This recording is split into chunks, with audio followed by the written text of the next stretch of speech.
자, 오늘 매경은 통계 조작 문정권이 했다고 그렇게 난리를 떨었는데, 이 정부는 19만 2천 채의 주택 공급을 통계에서 누락시켜가지고 주택 공급을 엄청 하겠다고 발표하고, 또 보수 언론들은 나서가지고 1, 2년 뒤에 주택 공급이 부족해서 집값이 폭등한다고 바람을 잡았어요. 이게 뭐 실수냐 아니면 일부러 저랬느냐 여러 가지로 볼 수 있겠지만은, 어쨌거나 결과론적으로 보면 정부가 자신들의 주택 정책에 유리한 방향으로 저런 식으로 지금 통계를 갖다가 조작했다고 비판을 해도 할 말이 하나도 없는 거예요. 이 정부가 부동산 가격을 안정시키려고 했더라면 그렇게 노력하는데 어떻게 저런 통계 누락이 있을 수 있느냐 비판 정도로 끝날 수 있지만은, 집값을 올려보겠다고 애를 쓰던 입장에서 19만 2천 채의 공급을 누락시키고 12,000채인가 공급되는 대규모 단지도 누락시키고 재개발, 재건축, 그리고 뭐 300채 이상의 주상복합도 누락시켜버렸다면, 이거는 솔직히 말하면 너가 집값 올리려고 안달을 하려고 일부러 공급이 많이 됐는데 공급이 줄어들었다고 마이너스가 되도록 장난을 친 거 아니냐, 이런 소리를 들어도 할 말이 하나도 없다는 거예요. 왜? 그런 식으로 맨날 집값을 올리려고 애를 썼기 때문에 집값을 올리려고, 집을 사라고 만들려고 공급 부족이다라는 말을 해온 것 아니냐라는 비판을 모면할 길이 없다는 거예요. 그래서 이 사태에 대해서는 저는 용산에서 사과를 해야 된다고 보고 있습니다. 근데 더 웃기는 거는, 이런 가짜 통계에 기반을 두고 조선일보나 한국경제가 1, 2년 뒤에 지금 공급 부족으로 말미암아서 지금 집값이 폭등할 거다라고 이렇게 호들갑을 떨면서 집 사라고 부추겼어요. 이런 언론들도 진짜 웃긴다는 겁니다. 언론들이 집값 부족으로 국민의 고통을 걱정했겠습니까? 부동산 투기꾼들의 형편을 낮게 만들어 주려고 그렇겠습니다. 저는 후자라고 봅니다. 이제요, 아파트 투기가 끝나고 있다라는 것을 알아야 돼요. 5부에서 이야기하겠지만 고금리가 이제 장기적 노말로 가고 있습니다. 고금리가요. 그러면 고금리가 지속되는 상황에서 돈을 빌려서 집을 산다라는 것이, 이건 거의 죽을 짓을 하는 거예요. 앞으로 상당한 기간 동안에 5.5%인 미국의 기준금리, 한국의 3.5%인 기준금리. 그런데 실제 한국의 주택담보대출의 상한선이 지금 4.9까지 나오잖아요. 이것도 이제 점점 더 올라가겠죠. 그래서 이런 이자율 하에서 30년씩 대출받아서 빚을 갖다가 내어서 빚을 갖다가 5억, 6억 이렇게 내가지고 집을 산다라는 거는, 이건 자살행위다.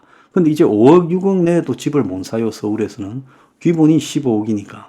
집값 절반인 한 7, 8억을 빌려야 된다는 겁니다. 그러면 이런 이자에서 7, 8억을 빌려가지고 원금은 고사하고 이자나 갚겠어요?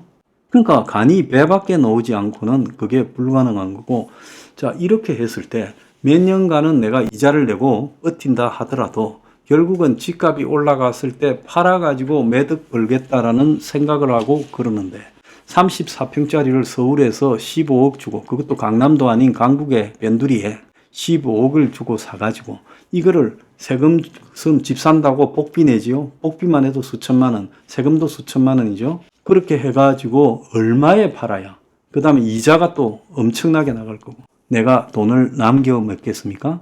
적어도요 15억에 샀으면 한 20억에 팔아야 좀 남지 않겠습니까? 또 팔 때도 세금 내야 되고 복비 내야 되고. 그러면 이제 집을 사가지고 팔아서 돈 번다라는 거는 거의 어렵게 됐다. 왜? 고금리가 장기화되는데 높아지는 집값을 계속 살 사람이 있겠어요? 또 중요한 것은 저출산입니다. 인구 구조가 변해서 급격하게 인구가 줄어들고 결혼하는 사람도 줄어들고 신혼부부도 줄어드는데, 34평 규모의 국민형 아파트가 왜 필요하겠습니까? 그래서 혼자 살면서 저런 아파트를 사는 사람은 별로 없을 거예요. 지금 1인 가구가 1,000만 호가 넘어가고 있어요. 혼자서 15억짜리 아파트를 산다면요, 그 돈이요 혼자서 호텔 사는 거하고 똑같이 들어갈 겁니다. 내가 15억을 가지고 집을 안 사고 15억을 은행에 넣었어. 1년 정기예금 넣어가지고 이자를 받는다면 15억이면요 호텔에 살고도 남지 않겠습니까? 충분히 남지요.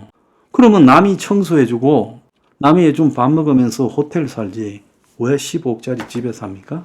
혼자 살면서? 이 집값이 이미 감당을 할 수 없는 범주에 접어들었다는 거예요. 10억 넘어가면요, 집에서 사나 호텔에서 그 돈 가지고 호텔에서 사나 똑같습니다. 호텔에요, 특급 호텔도 장기 투숙 가면 10억 넘어가면 이자만으로 살 수 있어요.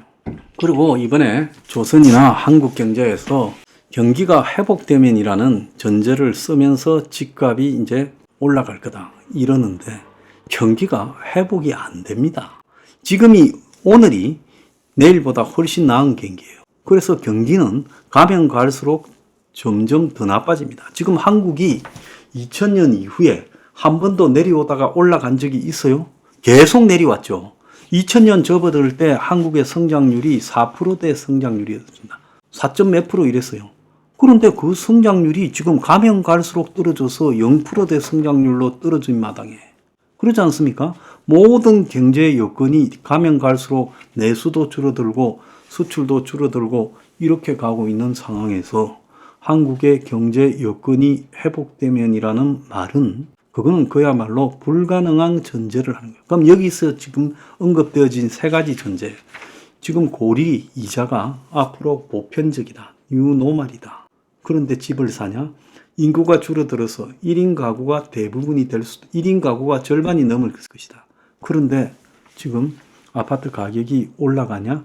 자, 그리고 경기가 회복되지 않는다는 겁니다. 그리고 마지막으로는 국민들이 이 실질 소득이 감소한다. 그래서 자영업을 하든 그 다음에 회사에 다니든 점점 물가에 비해서 이 소득이나 임금이 따라가지 못한다는 거예요. 그래서 결국은 실제로 쓸 수 있는 것은 줄어들어서 요즘 한국 사람들의 전반적인 삶이에요. 상층 한 10% 안에 드는 사람들 빼고는 갈수록 다 팍팍해지고 있잖아요. 90%는 팍팍해지고 있다고 봅니다. 그래서 극단적인 양극화가 지금 한국 사회에 전개돼서 식당이고 또 각종 옷이고 명품이고 이런 것들이 하이엔드와 그 다음에 싸구려로 극단적으로 갈라지고 있지 않습니까? 그렇다면 한국 사회가 이런 요소들을 고려했을 때 집값이 올라갈 거라. 집이 지금까지 계속 가장 유력한 투자 수단이었기 때문에 앞으로도 그럴 것이다 라고 이야기하는 것은 지금까지 경제가 성장해와서 앞으로도 성장할 거다라는 전제가 돼야 되는데, 자, 인구가 지금까지 늘어와서 앞으로도 늘어날 거다.